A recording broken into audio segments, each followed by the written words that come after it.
It was my dad's funeral, a day that should have been heavy with silence and sorrow.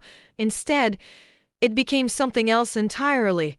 Something for my family to laugh years later. My father was a complicated man. To outsiders, he looked charming, but to those who lived with him, he was a storm that never ended. His words cut deep, his temper could fill the house like smoke, and his love always came with conditions.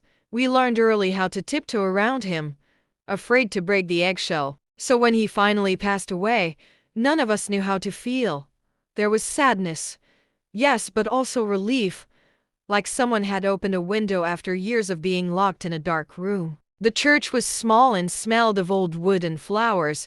The minister didn't know my father personally, so he spoke from what others had filled him in, that my dad was a man of strong character, a pillar of the family, and a respected figure in the community. Every word felt heavier than the last, and none of it felt true. I sat in the second row, my mother on one side, my stepmother on the other, a rare sight, since the two could barely stand to be in the same room. They both wore black dresses, but neither of them cried. I could see my mother's lips twitching as the minister went on about his kindness and patience. That was it, her shoulders began to shake. At first, I thought she was sobbing, which was unlikely until I heard the sound. It was stifled snort, then a giggle. My stepmother glanced at her, probably to give her a cold stare, but instead she started laughing, too quietly at first, then louder. The minister paused. He dealt with that kind of situations often, but it was uncomfortable. "I know this must be difficult," he said kindly. That only made it worse. Then, right at that moment, my 2-year-old nephew, not understanding the seriousness of the day, decided to laugh the loudest, like he was delighted. It echoed through the church like a taunt. That was it. My mother and stepmother burst into full laughter, tears streaming down their faces. Even I couldn't hold it in anymore.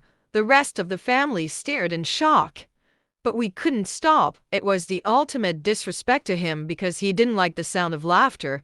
We were moving dolls around the house.